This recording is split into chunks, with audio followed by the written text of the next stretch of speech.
jangan sampai sedikit pun dalam hidup kita ada keinginan ingin dipuji, ingin dimuliakan, ingin diagungkan.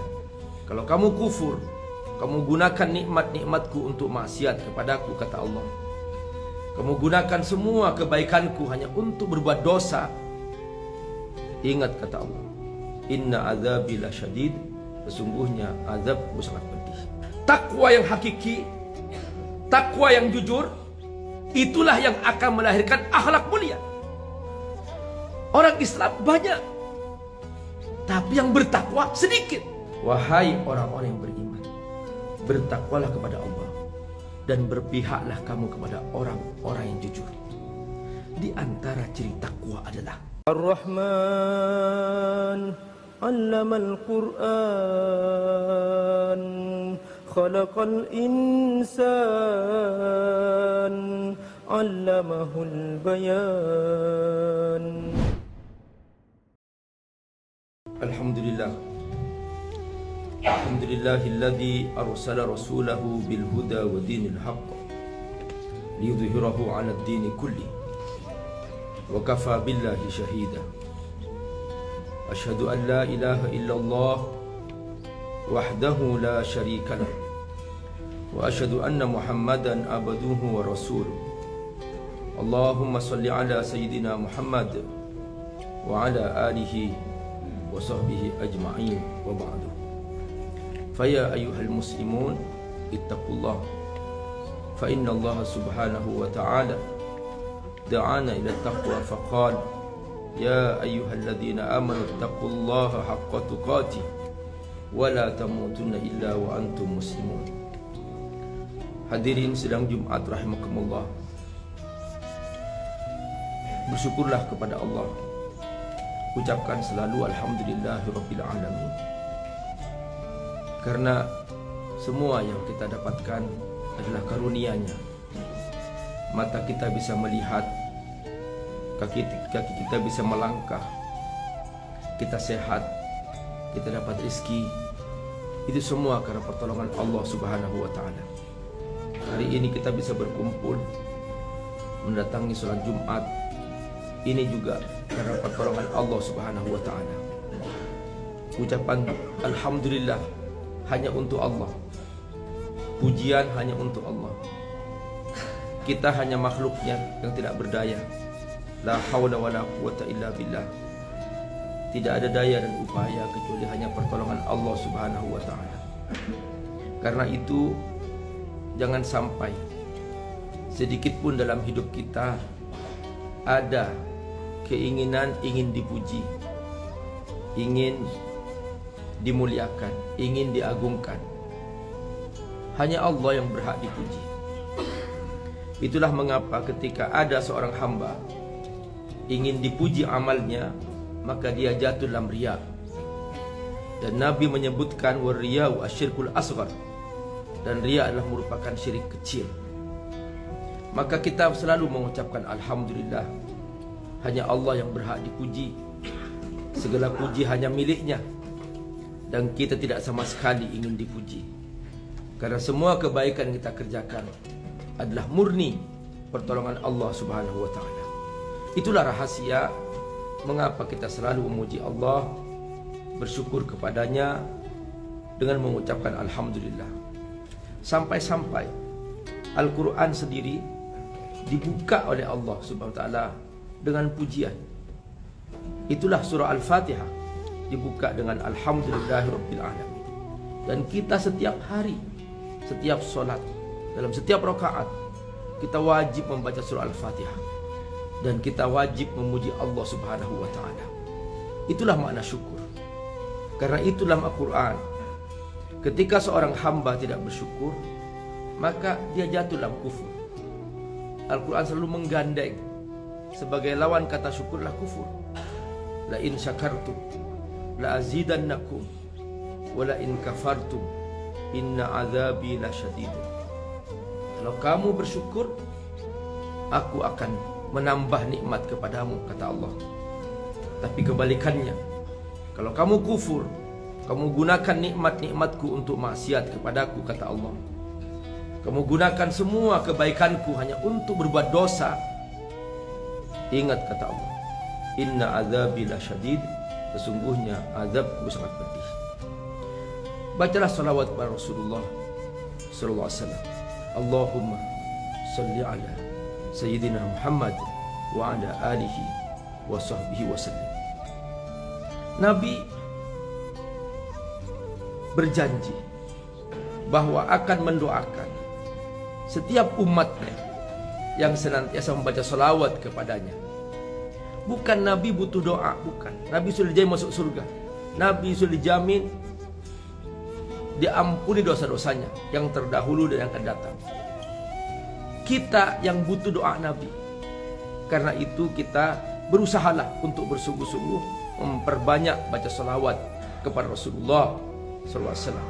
Man shalla alaihi salatan sallaitu alaihi asyra. Siapa yang selalu membaca salawat kepadaku sekali saja, kata Nabi, aku jamin aku akan membalas baginya 10 kali doa.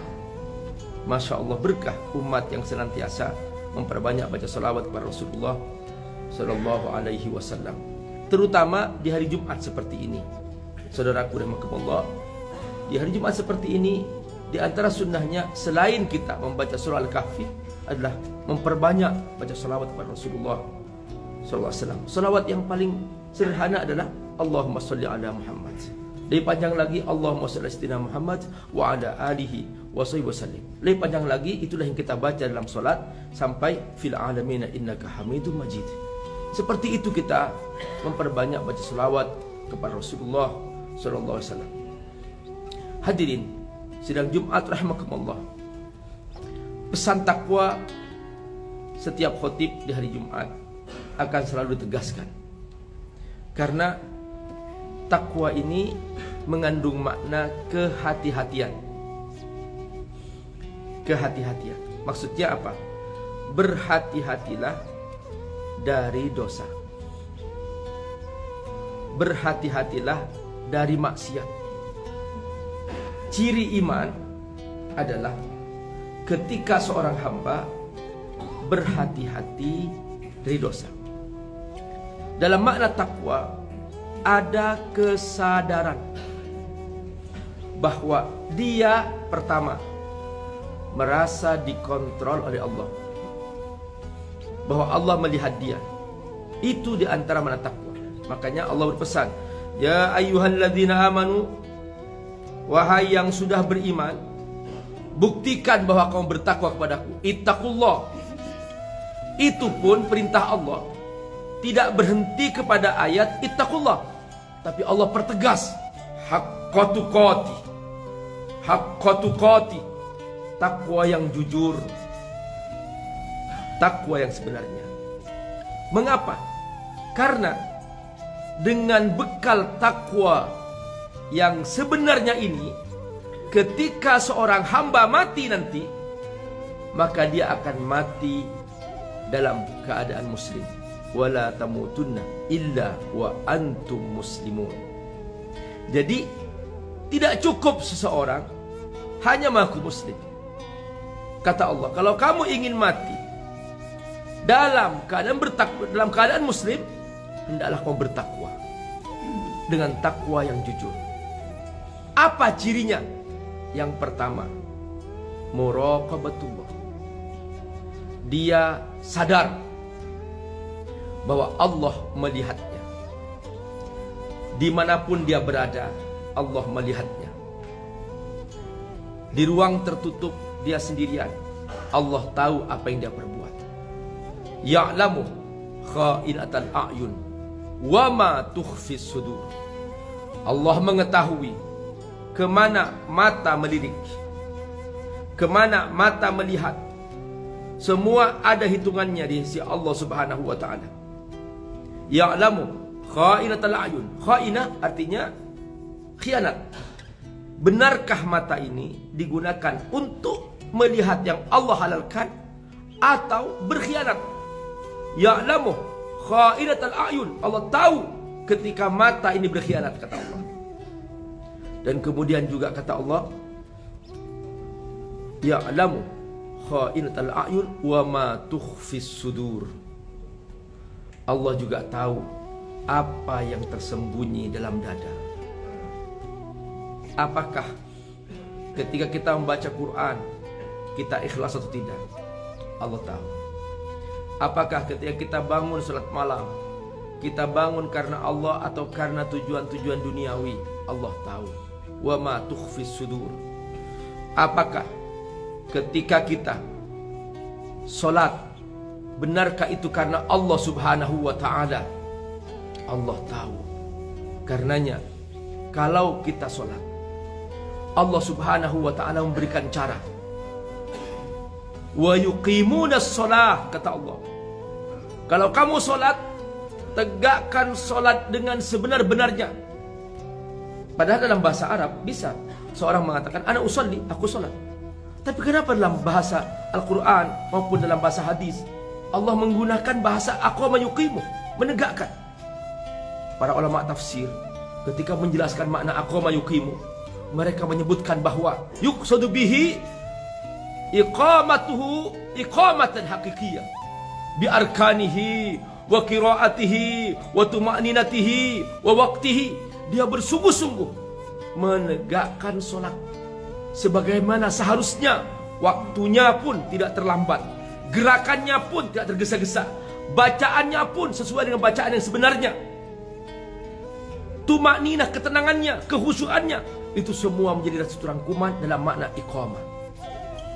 Berapa banyak yang sholat, sholatnya asal-asalan, terlambat, bacaannya asal-asalan, tidak sungguh-sungguh belajar membaca Al-Quran dengan fasih. Minimal surah Al-Fatihah, minimal kita berusaha membaca dengan fasih karena ini rukun dalam sholat. Karena itu Imam An-Nawawi ketika membahas tentang Al-Fatihah, inna fil fatihati arba'ata asyara syiddah. Dalam Al-Fatihah ada 14 tasydid. Faman taraka wahidan minhunna batalat salatuhu. Siapa yang ketinggalan satu tasydid, salatnya tidak sah, kata Imam Nawawi. Perhatikan.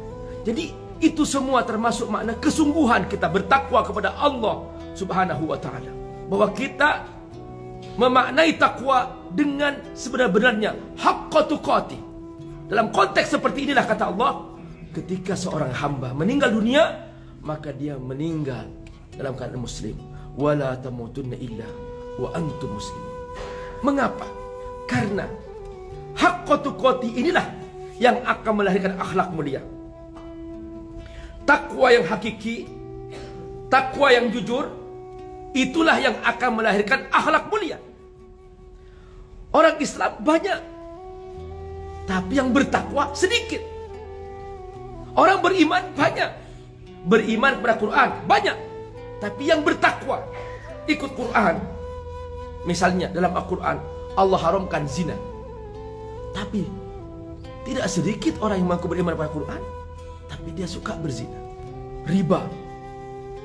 Banyak orang yang mengaku beriman kepada Quran, tapi makan riba. Artinya apa?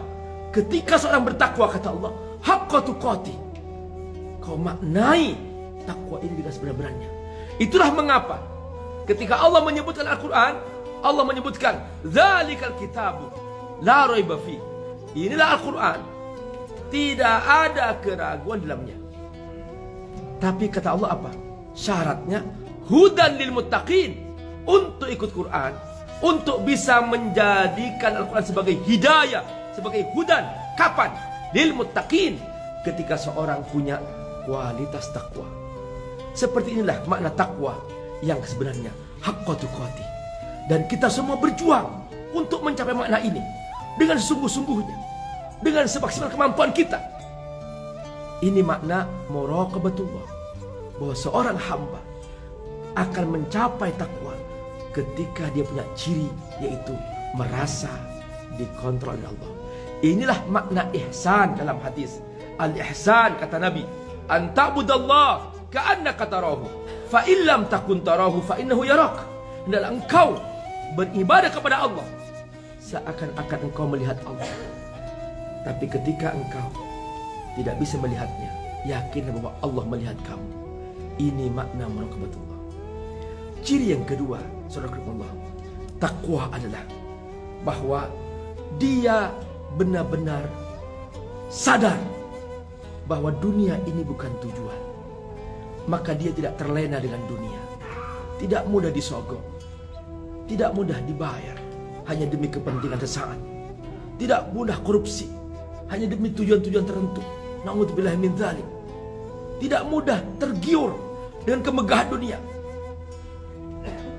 Saudara-saudara, ingatlah bahwa para pendahulu kita, contoh misalnya Umar bin Khattab radhiyallahu anhu, sekalipun Umar berhasil memimpin seperempat dunia, di tangannya seperempat dunia, Umar telah mampu melakukan perluasan ekspansi Islam sampai ke Irak, sampai ke Babilonia ketika itu, bahkan sampai ke Persia di zaman Umar.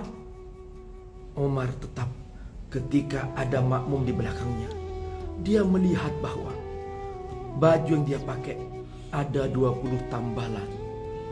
Umar hidup sederhana. Umar tidak tergiur dengan kemegahan. Bukan artinya Umar tidak suka kaya, bukan. Tapi dia sengaja meredam untuk jangan sampai nafsu ini yang memimpin. Demi Allah, sebuah kerusakan adalah muncul ketika nafsu memimpin. Nafsu yang menguasai sehingga seseorang tidak takut kepada Allah Subhanahu wa ta'ala, maka dia melakukan segala cara hanya untuk tujuan-tujuan duniawi. Inilah dua ciri takwa yang harus senantiasa dijaga. Jangan sampai seorang hamba gagal dalam buktinya di depan Allah Subhanahu wa ta'ala. Barakallahu li wa lakum fil Qur'anil azim wa nafa'ani wa iyyakum bima fihi min al-ayati wa dzikril hakim. Aqulu qawli hadza fastaghfiruh innahu huwal ghafurur rahim. Alhamdulillah. Alhamdulillah alladzi waffaqa man syaa'a li ta'atihi min ibadihi. Asyhadu an la ilaha illallah wahdahu la syarika lah. Wa asyhadu anna Muhammadan abduhu wa rasuluh. Allahumma shalli ala sayyidina Muhammad wa ala alihi wa sahbihi ajma'in wa ba'd.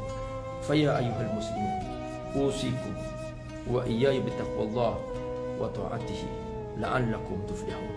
Wa qad qala ta'ala, ya ayyuhalladzina amanu taqullaha wa kunu ma'as shadiqin. Wahai orang-orang yang beriman, bertakwalah kepada Allah dan berpihaklah kamu kepada orang-orang yang jujur. Di antara ciri takwa adalah yang ketiga, yaitu keberpihakan. Bukan hanya seorang bagus ibadahnya, bagus sholatnya, bagus puasanya, bagus zikirnya, bagus Qur'annya, tetapi kepada siapa dia berpihak. Ketika ternyata sikapnya dia membela kezaliman, membela kemaksiatan, mendukung perbuatan-perbuatan dosa, maka dia tidak akan pernah bertakwa. Tidak cukup seorang hanya mengaku, aku hafal Quran, tapi ternyata perbuatannya berpihak kepada orang-orang yang buruk, maka dia termasuk juga tidak bertakwa. Apa kata Nabi? Anta ma'aman ahbabtah. Nanti di hari kiamat kau akan dikumpulkan dengan siapa yang kau cintai. Ini makna ayat wa kunu ma'as shadiqin. Hendaklah kau berpihak kepada orang yang jujur. Maka ciri seorang bertakwa kepada Allah Subhanahu wa ta'ala, dia bukan hanya sholatnya baik dan khusyuk, tapi juga kepada siapa dia berpihak. Karena tidak mungkin bertemu antara keburukan dan kebaikan. Tidak mungkin bercampur antara ketakwaan dan dosa. Dua-duanya berpisah, tidak akan pernah bersatu. Orang bertakwa senantiasa berpihak kepada ketaatan kepada Allah, kebaikan, kejujuran, keadilan. Itulah hakikat ketakwaan yang sebenarnya. Innallaha wa malaikatahu yusholluna 'alan nabi ya ayyuhalladzina amanu shallu 'alaihi wa sallimu taslima. Allahumma shalli ala Muhammad fil awwalin amin wa salli ala Muhammad fil akhirin. Allahumma ighfir lana dhunubana wa kaffir 'anna sayyi'atina wa tawaffana ma'al abrar. Allahumma inna nas'aluka salamatan fid din wa afiyatan fil lisan wa ziyadatan fil ilm wa barakatan fil rizq wa taubatan qabla al maut wa rahmatan inda al maut wa maghfiratan ba'da al maut. Allahumma inna nas'aluka min khairi kullihi ajilihi wa ajilihi ma alimna minhu wa ma lam na'lam wa na'udzubika min asy-syarri kullihi ajilihi wa ajilihi ma alimna minhu ma na'lam. Allahumma ighfir lil muslimin wal muslimat wal mu'minin wal mu'minat al ahya minhum al amwat innaka ghafurur rahim. Ibadallah, inna Allah ya'murukum bil adli wal ihsan wa ita'i dzil qurba wa yanha 'anil fahsya'i wal munkari wa dzikrullahi akbar wa aqimis shalah. Assalamualaikum warahmatullahi wabarakatuh. Alhamdulillah wassalatu wassalamu ala Rasulillah wa ala alihi wa sahbihi mawala. Teman-teman rahimakumullah, Abi Amir mengasuh sebuah pesantren FAT Institute. Pesantren FAT ini ada di Jakarta, ada juga di Sukawangi, Bogor. Mereka rata-rata adalah anak-anak yatim duafa dan mereka belum punya asrama, belum punya masjid, dan juga mereka membutuhkan pembebasan lahan untuk pesantren. Teman-teman, membantu para penghafal Quran adalah menyiapkan mereka punya masa depan yang cerah, dan otomatis kita juga membantu diri kita sendiri, karena dengan membantu mereka menjadi penghafal Quran, menjadi para ulama, semua kebaikan yang mereka kerjakan, setiap huruf dari Quran yang mereka ulang-ulang, kita semua kebagian pahala. Bukan hanya itu, nanti di alam akhirat, di surga, mereka akan datang menyambut kita dengan mahkota yang indah. Dan kita semua yang berdonasi untuk mereka akan diberi mahkota yang indah di pintu surga, sehingga kita semua bahagia selamanya di akhirat. Ayo bergabung membantu para santri yatim duafa penghafal Al-Quran di pesantren Fadl Tafsir di Sukawangi, Bogor, melalui rekening di bawah ini. Semoga Allah berkati. Assalamualaikum warahmatullahi wabarakatuh.